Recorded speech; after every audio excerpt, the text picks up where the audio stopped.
পুলিশের আইনটা হলো পুলিশের একটা হলো 1861 সালের আইন। তারপরে তো পুলিশ রেগুলেশন বুক হলো 1943 সালের।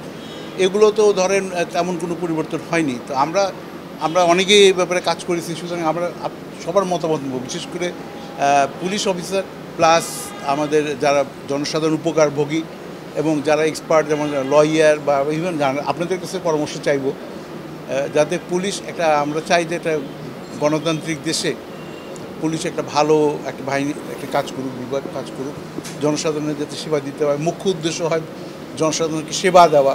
সেভাবেই পুলিশ বাহিনী এবং আমরা আশেপাশের দেশের এবং পৃথিবীর বিভিন্ন দেশের আজকাল তো সব বই পাওয়া যায়, খবর পাওয়া যায় এবং ইন্টারনেটে পাওয়া যায়, এবং আমরা সবাই প্রায় বিদেশে পড়াশোনা করছি, আমি করেছি, ওনারা অনেকেই করেছেন।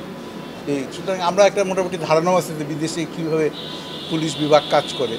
সেখান থেকে আমরা বেস্ট প্র্যাকটিস আমরা নেওয়ার চেষ্টা করবো, আলোচনার মাধ্যমে বেস্ট প্র্যাকটিস। না আমরা সংস্কার করা আমার দায়িত্বের মধ্যে পড়ে না, আমরা শুধু কিছু সুপারিশ করব যে এই ধারাগুলো না আমরা চেঞ্জ করা দরকার। কিছু ধারা আমরা দেখেছি যেগুলো আমাদের হয়তো 1861 সালের আইন মানে 150 বছর হয়ে গেছে, সেখানে এটা আধুনিকরণ করা উচিত। গরম গরম রুটি, সাথে সুজির হালুয়া, দুর্দান্ত জুটি, তীর আটা ময়দার সুজি, কারণ তীর ছাড়া আমার চলেই না।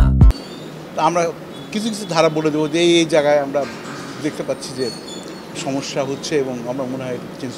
সিভিল সোসাইটি হলো আমাদের 1 নম্বর, তারপর হলো মিডিয়া, বোধ প্রিন্ট মিডিয়া এবং আপনার ইলেকট্রনিক মিডিয়া, তারপরে হলো জনসাধারণ, তারপরে এমনকি যারা ইভেন ওই যে ঢাকা বিশ্ববিদ্যালয়ের টিচার ছাত্র তাদের সঙ্গে আমরা বসবো, তাদের কাছ থেকেও মতামত দিব।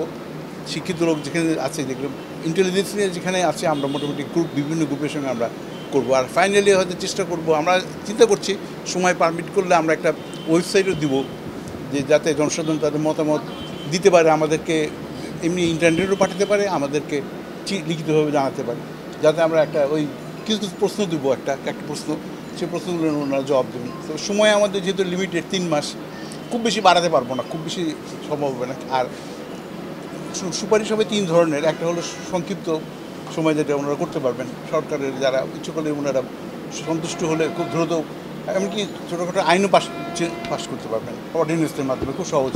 আর রুল তো আরও সহজ, রুল পাস করার জন্য এই ইআই যথেষ্ট, মানে এখানকার যিনি দায়িত্বপ্রাপ্ত মন্ত্রী, যিনি অ্যাডভাইজার, উনি যথেষ্ট, অনুমোদনের রুল চেঞ্জ করা যায়।